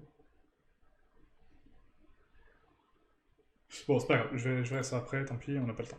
Donc l'attaque, et du coup, donc là j'ai mon mèche de feuilles. Donc maintenant on va le sélectionner avec la pipette. On sélectionne donc le plan. Je vais le cacher du coup sur la scène pour l'instant, hop, comme ceci. Et là, on va créer on va créer un arbre, hein, tout simplement. Voilà, et donc là voilà ce que ça me crée. Ok, d'accord, intéressant. Donc, si je regarde un petit peu les paramètres, on a quoi? Donc le leaf amount, donc on a 3000 feuilles. La taille des feuilles, le poids des feuilles, ok, les extrémités, etc. Ok, cool. Du coup, donc là, par contre, les nœuds ont besoin d'être connectés à quelque chose ou pas? Parce que je vois pas le nœud de sortie, c'est quoi en fait? Le twig node, ça c'est quoi? C'est pour le... non, pour... Ok. Ah oui, ça fait des petites branches, ok. Le branch node, donc seed. Je sais pas où le connecter ça en fait. Donc là, apparemment, c'est pour grandir, donc ça doit être à la fin. Non, je ne sais pas. Alors, il faut brancher les nœuds entre eux, et sur le côté, tu as un onglet M3. Alors, tac, sur le côté, j'ai un onglet M3, effectivement. Donc, on a ici... Ah, les presets, ok, yes, merci beaucoup. Merci beaucoup. Ok, donc du coup, faut connecter les nœuds entre eux. Donc, j'essaie de comprendre la logique, en fait. Donc, on a le tronc. Bah, les routes, normalement, c'est avant, mais bon, là, c'est apparemment après. Donc là, si je connecte ça, tac, tac, ok. On va faire le grow node, il va grandir. Je ne comprends absolument rien. Donc le twig, c'est pour donc, générer des toutes petites branches. Ok. Le split, c'est pour diviser. Les branches nodes, ok, donc c'est pour créer des branches. Là, c'est pour le grow. Donc le grow, j'ai envie de dire, c'est avant, d'accord? C'est lui qui va générer la taille, normalement. Le trunk, donc il va ici, je suppose. Les racines, bon, on s'en fout, j'ai pas besoin de racines. Le grow, ok. Après, donc, on a le branch node pour les branches, qui ensuite vont être divisées. Ok. Et après, ça va créer mes twigs. Mais mes twigs, on peut pas les brancher. Ok. Et ensuite, on fait quoi? Du coup, exécute? Non. C'est ça que je comprends pas, en fait. C'est comment tu t'actives les trucs. Parce que là, j'ai branché, mais ça fait quoi? Update? Ah, yes. Ah, ok, d'accord. Donc, en fait, chaque nœud est là, et après, tu updates ton truc. Ah ouais, d'accord. Putain, c'est cool, quoi. Putain, celui qui a fait ça, well done, quoi.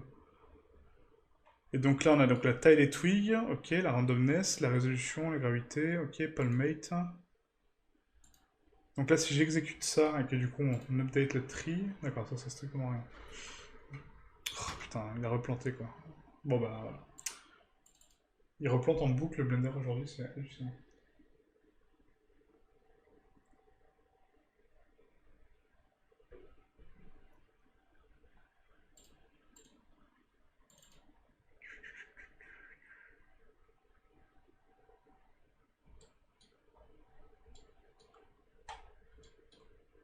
On dit quoi? Truc sur le bark.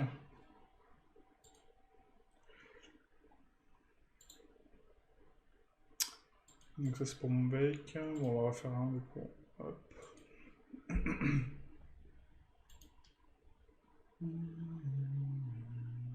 il est pas resté quoi.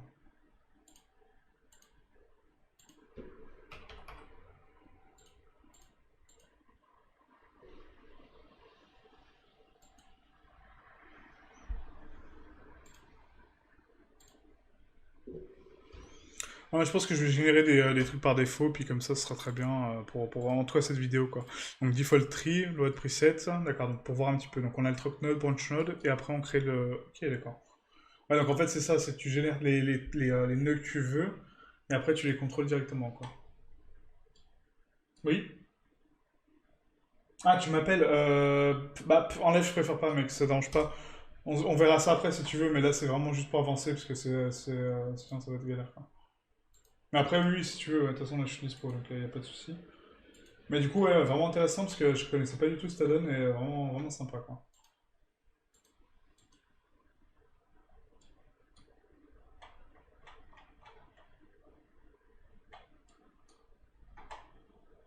Ah bah j'ai pas de nichon, alors pas de live. Hein?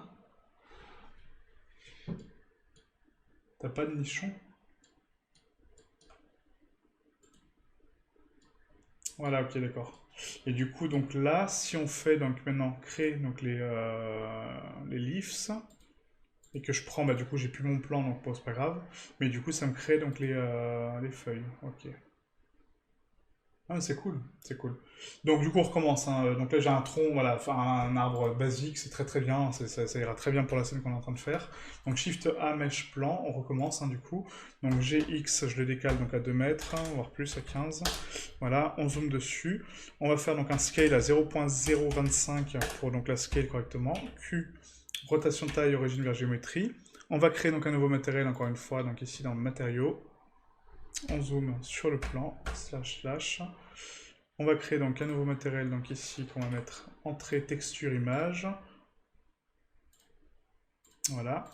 On connecte du coup donc l'image que j'ai ici, donc dans feuille, hein, donc la 0,1. On la connecte à la color. On met un nœud d'occlusion ambiante dedans. On va connecter donc également,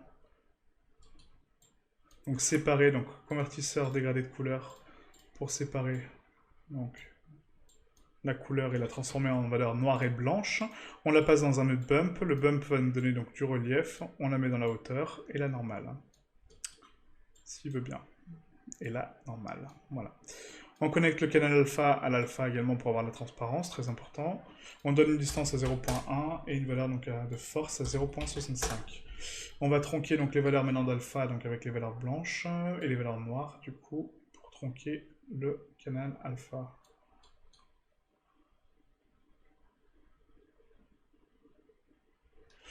Sauf que là, je ne suis pas en train de tronquer mon alpha, je suis en train de tronquer ma hauteur. Ah, bravo, Anthony. Donc, convertisseur dégradé de couleur sur l'alpha, excusez-moi. Et là, on tronque les valeurs de alpha. Voilà, nickel. Toc. Allez, donc là, j'ai ma feuille propre. On fait quoi? On fait un solidifié, encore une fois, pour solidifier la surface à 0.001 en épaisseur uniforme. Et on valide pour avoir un double face. Là, j'écris ma feuille. Maintenant, ce qu'on va faire, c'est qu'on va mettre donc, le point d'origine au centre de la racine, d'accord, pour qu'elle soit appliquée correctement sur l'arbre. Normalement, c'est comme ça, donc je ne sais pas si c'est la même chose sur cette add-on-là, mais en tout cas, c'est comme ça. Il faut mettre le point d'origine sur la racine, sinon quand il va les générer n'importe comment. Ok. On applique la rotation de la taille, l'origine vers la géométrie, encore une fois. L'aspect, la rugosité, voilà, on va mettre à 0.65, encore une fois. Le Fresnel, c'est pas grave. De toute façon, c'est une feuille, c'est pas très grave. On va cacher ce plan du coup ici, on va récupérer mon arbre, on va faire un point, on va retourner dans le nœud de création, on va sélectionner ici donc mon plan 001, que j'aurais dû renommer, mais bon c'est pas grave, et on update l'arbre. Sauf que là ça ne crée pas du tout les feuilles, donc c'est absolument magnifique.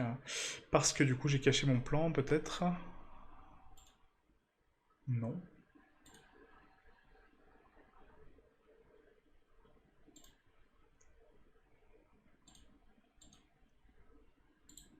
Parce que je ne l'ai pas sélectionné, peut-être.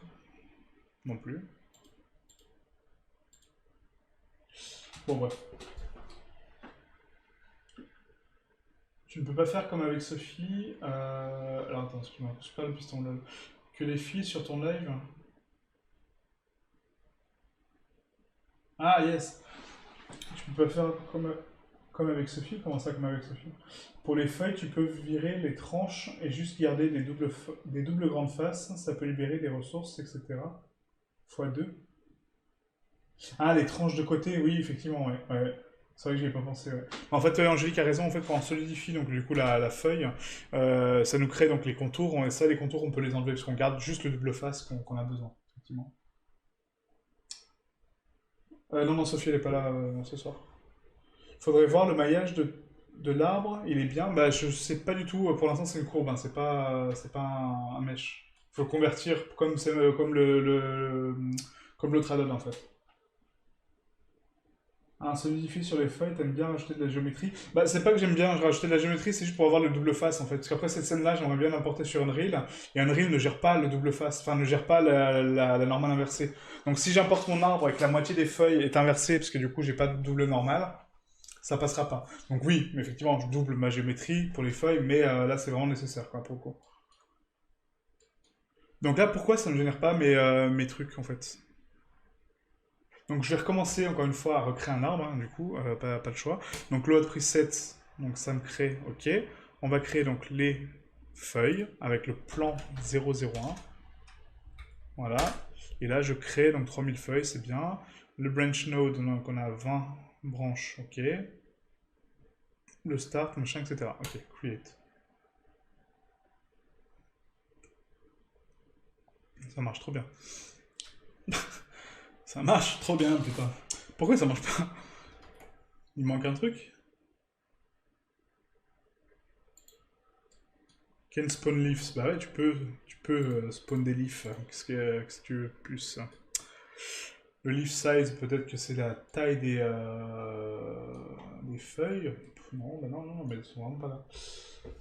Ah, ok, il fait pas de backfacing Unreal. Non, non, non. Enfin, tu peux le cocher sur le matériel en fait quand tu le crées, mais c'est beaucoup plus complexe en fait que sur d'autres logiciels en fait. Donc ouais, effectivement, il gère très très mal. Si je mets en finale, du coup, ça fait quoi? D'accord, donc la résolution finale. Mais pourquoi il me crée pas mes feuilles?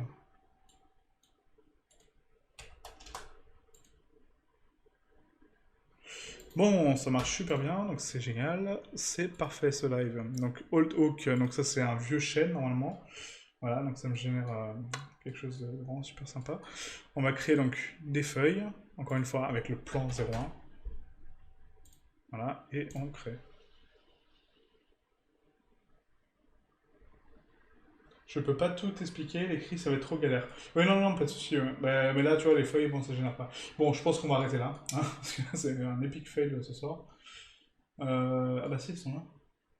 Elles sont là, mais elles sont super small, quoi.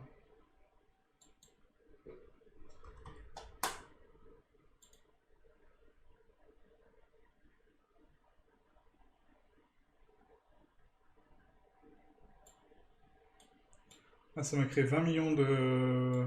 Ah, mais du coup, c'est la taille de... Comment? Ah, elles sont là, les feuilles. Et là, ça m'a généré mon arbre. C'est marrant parce que là, il est vraiment... Ah, en finale, d'accord. Donc en finale, il valide le mesh. Ok. Ah, c'est bien ça. D'accord. Donc en fait, quand vous cliquez sur finale, il valide le mesh et ce n'est plus une courbe, mais c'est un mesh. Alors que tant qu'il est en préval, en fait, hein, vraiment en préval, là, c'est que des courbes. Ok. Et là, mes feuilles sont bien là, sauf qu'elles sont ultra small et il faut les agrandir par 150 000. Voilà, pour avoir les feuilles. Ok, d'accord. Donc du coup, il prend la taille des feuilles de base. Ok. Donc, bah, c'est cool, on comprend deux, trois trucs. Donc je vais vraiment valider cet arbre-là, parce qu'il m'intéresse beaucoup, surtout pour la scène au niveau du lac. Donc on valide ça. On va mettre en préval pour l'instant, on va créer donc les feuilles, et du coup je vais augmenter la taille de mes feuilles, hein, pas de choix, dessus. Je sais même pas où il est mon plan. Là. Et du coup on va le scale par 150 du coup. Voilà. Puis, rotation de taille, origine de la géométrie. Ok. Et là, create 3. Ça me crée mon arbre, mais les feuilles sont toujours pas là. Putain de merde.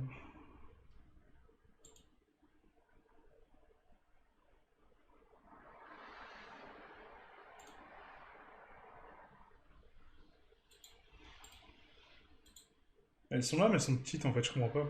Ah, leaf size, putain, mais je suis vraiment débile quoi. On recommence encore une fois, donc on crée l'arbre, voilà. On crée donc les feuilles, et les feuilles ont une taille à 1, pas à 10% de leur taille. Voilà. Les trucs, c'est quoi? C'est mon plan 001. Voilà. On update. Et là, voilà, putain, merci. Sauf que là, c'est beaucoup trop grand, normalement. Donc 0.25. On update. Voilà. On regarde ce que ça donne. C'est beaucoup trop. Donc 0.1. C'est ça qui est marrant, c'est que tout à l'heure j'étais à 0.1, ça me donnait des feuilles minuscules, et là je veux faire l'inverse et ça me donne des feuilles ultra maxi. Ah, donc là c'est cool. Et là on regarde un peu. D'accord, ok. Ah, donc après c'est à moi de gérer les branches, etc. D'accord, mais j'ai plus ou moins compris. Non, mais c'est pas mal, hein, franchement c'est pas mal. Après, est-ce que c'est dense en géométrie? On va vérifier ça quand même, parce que du coup voilà, ça peut être intéressant. Mais du coup ça m'a créé deux instances, pourquoi? Je sais pas. Voilà, et du coup, mais là par contre, voilà, ça me génère un arbre plutôt cool, hein, franchement c'est sympa. Bon, il n'y a pas trop de feuilles, parce que voilà, j'en ai pas mis non plus 150 milliards, mais c'est pas mal. C'est pas trop déconnant, quoi. Non, c'est cool. C'est cool. Donc la géométrie là n'est pas validée, donc du coup, il faut retourner sur la donne et mettre en finale, du coup, si j'ai bien compris. On update le tree, et là, ça valide l'asset, normalement, c'est ça? Après, on peut le convertir manuellement, je pense, mais là, ça le fait automatiquement. Ok, c'est ça. Donc ça, j'ai compris. Ensuite, donc là, on a le mesh final, et si on analyse donc un petit peu la géométrie, ouais, c'est pas déconnant, hein, franchement. Putain, propre. Super clean, quoi. Non, c'est bien. Je peux pas tout dire, ouais, donc ça c'est bon. Parce qu'elle s'est créée sur les twigs. Ah, d'accord, ok. Ouais, donc les twigs, j'ai compris, ça c'est les petites branches qu'il faut rajouter, mais en fait les branches principales peuvent générer donc des feuilles, comme je viens de faire, mais dans l'absolu, il faut des twigs pour avoir plus de feuilles. Antoine, je vais te faire un petit stage arbre, hein, je crois. Ouais, carrément. Ah, parce que les arbres, enfin, autant sur Spectry, il y a t'as une case auto-update. Oui, c'est pas faux. Mais là, non, c'est vraiment sympa comme add-on, j'aime bien. C'est simple, bon, bah, après il n'y a pas ultra de contrôle comme Spitry, hein, c'est sûr, mais voilà, c'est pas déconnant quoi. C'est pas déconnant. Bon, je vais réessayer encore une fois, hein, du coup, pour voir si j'ai compris. Donc là, on a donc voilà le générateur, on a le branch node, donc on peut rajouter plusieurs branch nodes pour créer donc plusieurs instances de branches, ok. Et ensuite, donc si je rajoute donc des twigs à la fin, donc les twig nodes, du coup, à la fin, on peut les exécuter une fois les branches faites, d'accord. Donc la leaf size à 0.001, on crée l'arbre, ok, ça me génère donc mes feuilles, on génère les twigs, absolument pas, non, bah, j'ai toujours pas compris. Toujours pas compris, donc on recrée mon arbre, ok, donc la leaf max, attends, si on peut pas agrandir les nœuds,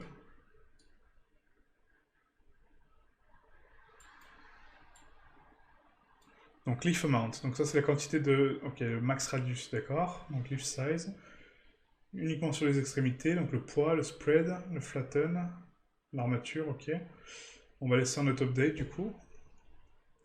Et là, les twigs, donc ici on a donc l'acide, ouais, la taille des twigs, les branch number. Donc là j'ai combien de branches? 6. Résolution 8, gravité, flatten, palmate. Mais c'est ça que je comprends pas, c'est que les twigs en fait donc, sont générés à la racine, pourquoi? Jean-François, le stage arbre, je prends. Bah ouais, carrément. Ah non, c'est un moyen de m'expliquer ce donne, il est vraiment cool, hein, en vrai. Franchement, pour habiller une scène, c'est vraiment sympa, hein. C'est mieux que sampling machin, hein. Le truc, c'est que cet add-on, il est bien pour la base d'un arbre. Après, les petites branches avec les feuilles, il faut faire autrement. Ah, d'accord, ok. Donc les twigs, ouais, voilà, tu peux pas les générer comme tu veux. Ok.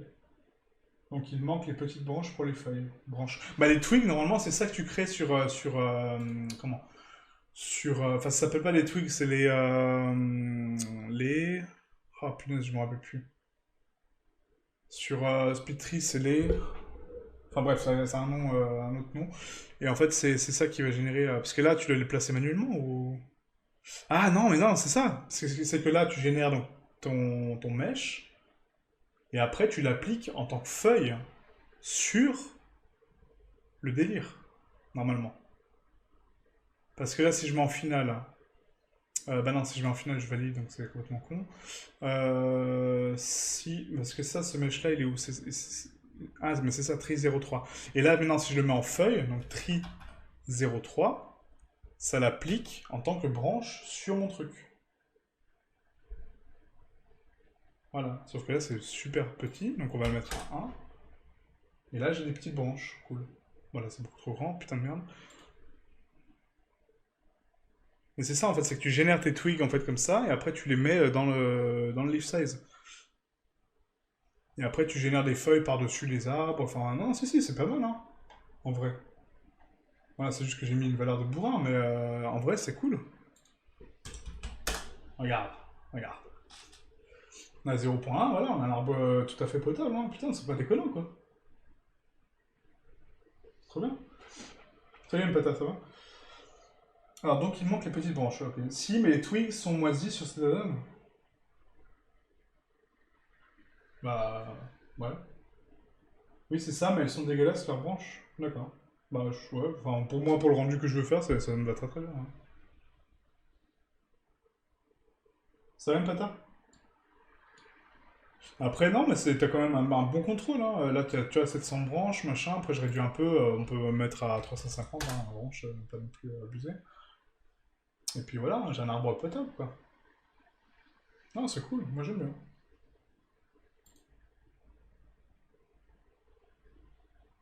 Là, c'est pas un arbre dégueulasse du tout, hein, franchement, hein. Ça fait le taf, quoi. Bon, vas-y, on part là-dessus. On part là-dessus. On part là-dessus. Donc, du coup, je vais le mettre en finale. Voilà. Et une fois qu'il est en finale, normalement, il est validé. Et du coup, je peux enlever mon tri 03, normalement. Ah, ça me valide. Ouais, voilà, c'est ça. Donc, la tri 03, c'est bien. Donc, mon twig qui ne sert plus à rien, du coup. Ma feuille principale, on va la cacher pour l'instant. Donc, ça va être feuille 01. Ah, c'est vraiment cool. Pour faire, ouais, après, je suis d'accord, hein, c'est pas non plus speedtree, mais voilà, au moins, on peut faire un arbre cool, vite fait, quoi. Le tri 04, d'accord. Donc là, j'ai vraiment bien mes branches. Mais ça s'appelle comment, du coup, ça? C'est dans le...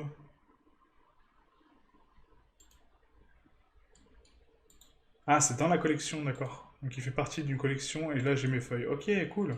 Ah, mais c'est bien. C'est bien. Voilà, petit système de particules, ok, je peux convertir en mèche direct, ok. Moi, ça me va, hein, franchement, c'est cool, hein. On peut le régler après par ici, voilà. Donc là, je retrouve mon système de particules, donc on peut augmenter les particules ou les réduire. Là, si j'ai envie bah, qu'il n'y ait plus 10 000, bah voilà, j'ai que 10 000. Ah, c'est bien, hein, franchement, c'est pas mal, hein. Moi, je trouve pas ça déconnant du tout, hein. Leurs branches sont dégueulasses, bah après, c'est... Ouais, c'est des branches... c'est des branches, quoi. Enfin, après, c'est pas... Là, comme ça, pour un rendu de loin, ça va, quoi. Pas ça péter, quoi. Bon, ok. Donc on part là-dessus. Donc 20 000, du coup, tac. Après, on peut augmenter donc la taille des branches. Et du coup, donc. Ah ouais, et puis il fait ça en particules de cheveux. Donc les segments, on peut les réduire parce que du coup, je vais pas l'animer cet arbre-là. Donc on peut mettre un segment même. Non, pas 21. Un segment. Le jittering amount, ok. La rotation, d'accord. Donc là, c'est en rendre aléatoire phase à 0.1. Le randomize. Et la vitesse angulaire, ok, en vitesse. L'objet, donc il a bien... Ouais, d'accord, donc c'est juste un système de particules sur le tronc, quoi.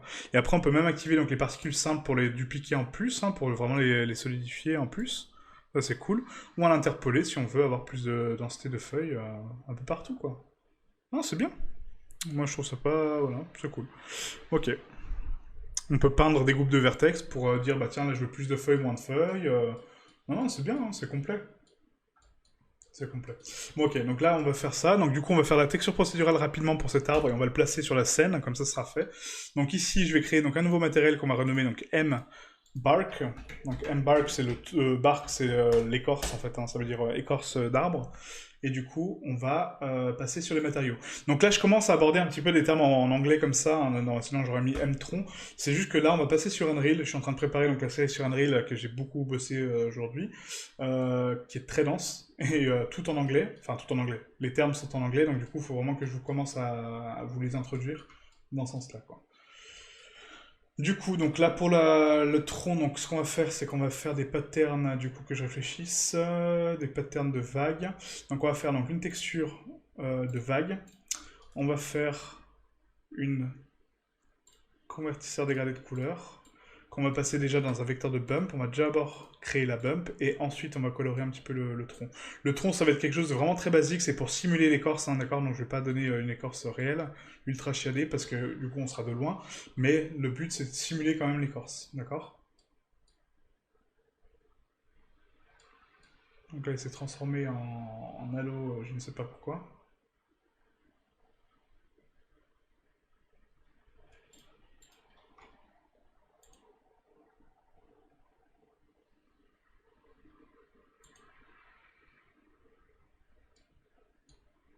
Ok. J'ai pas compris. Du coup, voilà, donc là c'est bon. Donc on est en train de créer donc, une texture de vague pour créer donc un petit peu donc l'écorce de mon arbre. Et du coup là on peut prononcer donc les valeurs des stries, d'accord? Donc là on va donner donc une distorsion à 2.25 pour distordre vraiment la matière. Le détail à 16. On va monter donc le détail de la roughness à 0.75 et on va donner donc une taille, une échelle beaucoup plus grande. Et là on va créer donc une espèce de voilà d'écorce un peu cool comme ça, vraiment très très basique, hein, vraiment très primaire, mais qui marche pas trop mal. Le sinus, on va le mettre en diagonale, et du coup, là, on va créer Ouais, dans l'absolu, il faudra deux patterns. Donc on va créer un deuxième pattern aussi pour couper un petit peu cet effet-là avec du Musgrave. Donc on va faire texture Musgrave qu'on va mélanger dans la couleur. Voilà, et on va multiplier donc le Musgrave par les valeurs noires pour justement rajouter donc du détail. Donc le Musgrave, on va le mettre à 150, le détail à 16 et la dimension à 0.25. Voilà, et donc là on casse un petit peu donc les stries, vous voyez un peu l'écorce, donc beaucoup plus que ça par contre. Donc on va mettre à 75. Voilà. Et là on a notre texture de bump, normalement pas trop mal. Voilà, nickel. Ensuite on va mettre donc à 0.1 en termes de distance, 0.65 en termes de profondeur, et on raccorde ça au BSDF guidé. Du coup, ce qui me crée donc du relief et du coup donc une sorte d'écorce un peu cool. Sauf que là j'ai trop de valeurs blanches, donc on va tronquer tout ça. Donc là je suis en multiply, donc ça me donne ça. Donc les valeurs noires sont creusées, ok, tac tac tac. Et donc là on va tronquer donc les valeurs grises.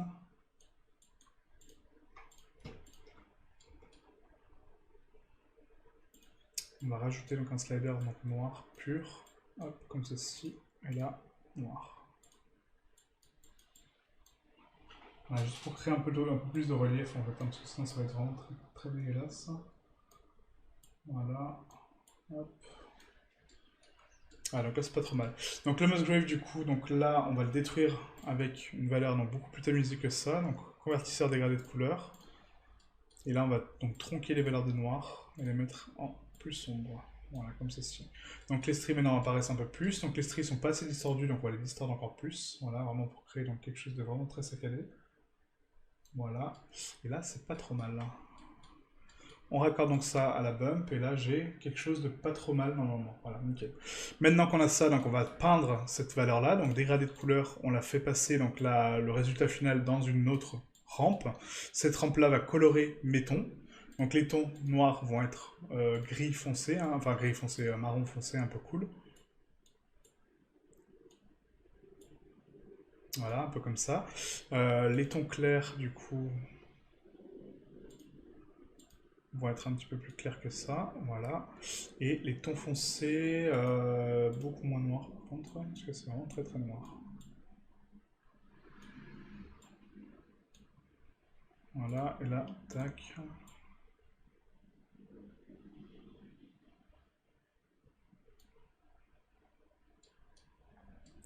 Voilà, donc là par contre c'est ce relief-là que je vais inverser en fait, parce que du coup il est dedans. Et là on inverse le creux en fait pour que, voilà, que ça creuse, mais pas que ça fasse du relief, quoi. Et donc les creux justement sont normalement beaucoup plus clairs, d'accord, parce que c'est l'écorce à vif. Ah, donc ça sera un peu comme ça. Et là on crée une écorce un peu cool, vous voyez. C'est un petit peu compliqué de faire de l'écorce, hein. Là, je suis en train vraiment d'improviser total, mais voilà, on va y arriver, il n'y a pas de raison. Il n'y a pas de raison.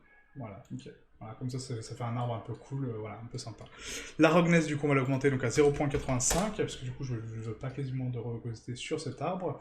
On va mettre donc une occlusion ambiante également pour calculer le relief et l'ombrage de relief. On connecte la bump à la bump, à la normale de l'occlusion ambiante. On raccorde donc un Fresnel, donc entrée Fresnel. Et là, donc la spécularité donc, de ce Fresnel va être influencée par ma normale et par une valeur à 1.05 normalement. Non, pas du tout. C'était 1.75. Voilà, 1.75. Et après, donc la rugosité, par contre, je vais avoir envie de la détruire avec la même forme, donc de mettre de la brillance dans les creux. Du coup, on va récupérer donc la valeur qui est là. Donc la valeur qui est là, en fait, hein, donc les creux, et on va les inverser. Voilà, donc on va mettre donc convertisseur, et on va faire un couleur inversée. Voilà, et on raccorde ça à la rugosité. Comme ça, donc mes creux sont pas brillants et ma surface brillante. Voilà. Et là, j'ai un truc un peu cool. Voilà, nickel. Donc par contre, là, la taille est beaucoup trop grande, donc on va mettre à 0.35. Là, c'est pas trop mal. Voilà. Sauf que le pattern là, donc, me plaît pas du tout en termes de Musgrave, donc on va faire CTRL-T. Donc CTRL-T sur la texture de vague et la texture de Musgrave. Voilà. Et on va la prononcer sur l'axe Z par 5 à peu près. Voilà. Et après, donc, on va la tirer. On va la tirer, j'ai dit, sur l'axe X. Donc là, 0.2. On a 0.2, et là ça tire un peu plus. Voilà, donc là c'est pas trop mal. Voilà, donc les teintes sont pas très complémentaires par contre, hein, j'ai vraiment du mal à trouver les couleurs complémentaires des trucs. Donc on recorrige cet orange absolument dégueulasse. On va repasser sur une valeur un petit peu plus terne. Voilà. Et donc là, pareil, un petit peu plus terne que ça.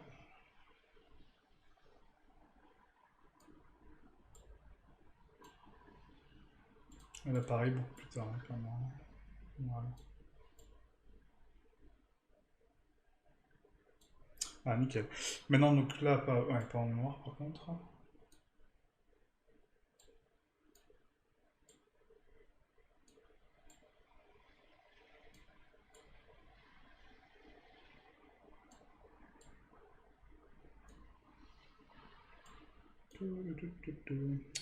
Ouais, c'est pas trop mal. Donc maintenant, on va distordre un peu plus donc, le tronc avec donc, une autre bump, en fait, hein, donc vecteur bump, encore une fois, qu'on connecte à la normale. Cette bump-là va me donner donc, du détail supplémentaire sur l'écorce, en fait. Donc là, on va mettre donc, une texture de bruit. Et cette texture de bruit va me créer des patterns un petit peu aléatoires de bump, en fait, et déformer un petit peu ma géométrie. Donc là, on va connecter ça au bruit. La bump va distordre un petit peu mon arbre, donc là, on va la concentrer un petit peu plus, cette bump, hein, vous voyez. Et là, vous voyez, ça me donne des côtés un petit peu aléatoires, un peu cool. Donc là, on va mettre à 150, même pas 150, on va mettre à 75. 75, le détail à 16, et la rugosité, on va la monter à 0.75. Même moins, on va mettre à 0.25, juste pour donner du relief. Voilà. Là, par contre, le relief est beaucoup trop gros, donc on va mettre à 0.1 pour le calcul de distance. Même un peu plus, on va mettre à 0.35, voilà. Et la force, on va la mettre à 0.65. Voilà. Juste pour donner un petit peu de relief, un peu d'aléatoire. Voilà, là c'est pas trop mal. C'est pas ouf, mais ça va. C'est pas non plus dégueulasse. Ok. On peut monter peut-être un peu la force ici, hein, pour creuser un peu plus. À 0.75. Et la distance, on peut la mettre à 0.35 aussi. Voilà. Ça donne un côté un peu plus acre. Acre ou âpre. Voilà, donc là c'est pas trop mal. On va passer en mode rendu pour voir un petit peu ce que ça donne, hein. On va voir si c'est cool ou pas, et puis voilà. Et puis voilà. Ah, excusez-moi.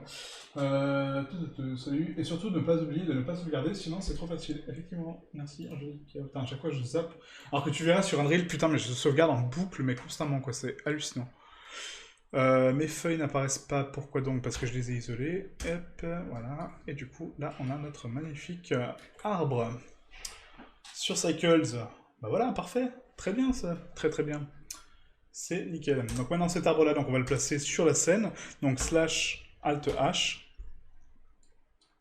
L'arbre est ici, il est ultra massif, vraiment. C'est juste insane. Donc on va le scale par 0.75 ou même 0.5, je pense que c'est largement suffisant. Voilà, et on va le caler donc sur la colline au niveau de la flotte, parce que cet arbre-là, il est spécial. Je suis spécial. Et là, on va le caler un petit peu dans la scène, un peu cool, un peu comme ça, voilà. Vraiment sur le surplomb de la scène. Et ne pas oublier que les arbres ne sont pas penchés. Et du coup, on va faire ça comme ça.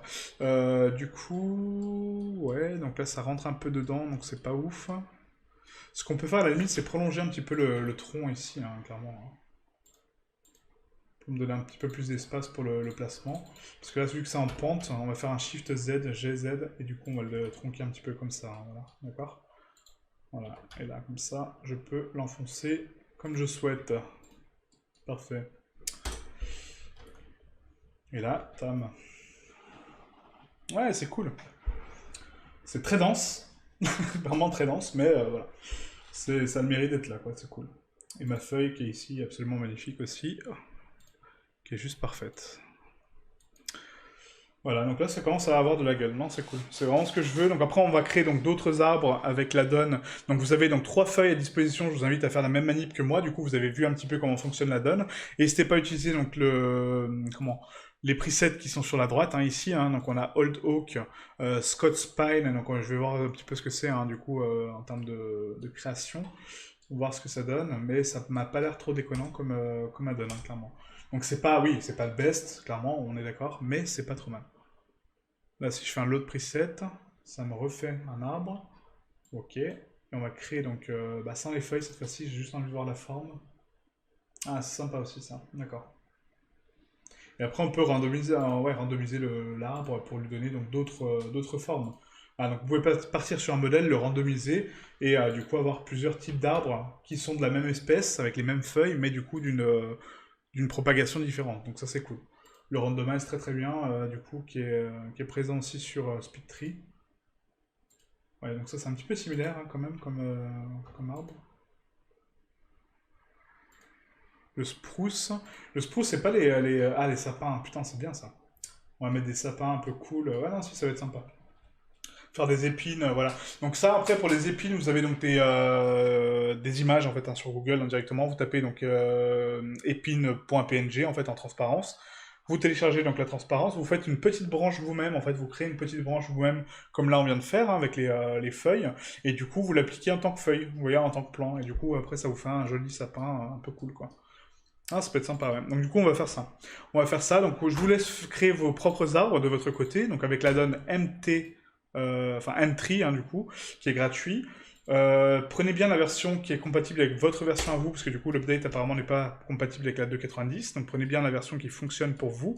Et après, vous pouvez créer bah, voilà, des arbres en quelques clics. Vraiment super cool, quoi. Voilà, donc dernière petite chose qu'on va faire au niveau du terrain pour ce soir, c'est sélectionner donc le landscape, et en fait on va appuyer sur Tab, et du coup je vais créer une petite plateforme en fait pour mon landscape, parce que là du coup j'aime pas avoir de la géométrie comme ça ouverte. Donc là on prend le landscape, on appuie sur Tab, on va appuyer sur A pour tout sélectionner, on fait un E pour extruder Z pour l'axe Z, on va descendre au niveau qu'on souhaite, d'accord. Et là on va taper voilà, une valeur à peu près comme ça, d'accord. Donc vraiment pour descendre à fond. On va faire un S scale 0, d'accord, donc SZ0 pour l'aplatir complètement. Et là, on a créé, vous voyez, une portion de terre, du coup, qui est quand même plus sympa qu'un plan tout courbé, d'accord. Voilà, c'est un peu plus sympa. Et du coup, là, on a quand même plus de relief et plus de densité en termes de... Voilà, c'est mieux de voir ça comme ça. Enfin, en tout cas, moi, je préfère. Ça fait plus une portion de terre que juste un truc posé comme ça. Ok. Voilà. Donc là, c'est cool. Et vous voyez, en fait, on commence à donner vie à notre scène donc extérieure. Après, donc là, comme je vous ai dit, moi j'ai prévu un peu, bah, déjà du foliage un petit peu plus varié, hein, que j'ai pas eu le temps de faire. Les arbres, donc je vous laisse créer les vôtres de votre côté. Vous avez vu la manip, comment faire. Donc du coup, on a découvert ensemble. En plus, c'était cool. De faire votre foliage, ça on l'a vu la dernière fois. Après, on va faire un petit pont qui va traverser donc d'ici jusque là. On va nettoyer un petit peu le foliage, tac, propre. Faire un petit truc ici sympa que j'ai prévu. Puis voilà, hein, puis donner vie à cette scène. Pourquoi pas un petit pont ici avec un ponton pour la pêche. Enfin, on sait pas, voilà, on peut créer vraiment ce qu'on veut, quoi. Là, la route, mettre des petits blocs de pierre. Voilà, il manque des pierres aussi. On va faire des rochers après un petit peu pour habiller la scène. Et du coup, voilà, donc faire les extérieurs. Une fois qu'on a fait l'extérieur et que les intérieurs maintenant sont terminés, on va attaquer le toit. Et après, on fera que des assets, d'accord? Donc que des assets pour habiller notre scène. Et après, on pourra faire des jolis rendus à l'intérieur de la maison avec une vue extérieure sur le petit lac, faire une petite vue dans la chambre, faire une petite vue à l'extérieur sur la terrasse. Enfin voilà, s'amuser vraiment avec ça et vraiment faire des jolis rendus, quoi. Ok. Donc j'espère que cette série vous plaît toujours autant. Moi, en tout cas, ça me fait plaisir de la faire avec vous. Bon, je peux vous montrer beaucoup de choses et on pourra en découvrir aussi ensemble, hein. Comme là, ce soir, vous voyez, c'était plus une découverte que plutôt un tuto, parce que je connaissais pas du tout cette add-on et c'est vraiment très très bien. C'est bien. Franchement, c'est bien. Donc voilà. Donc bah merci à vous. Je vous dis du coup à lundi. Donc lundi, on continuera un petit peu donc à peaufiner la scène d'extérieur et après on attaquera une grosse partie à cette. Ok.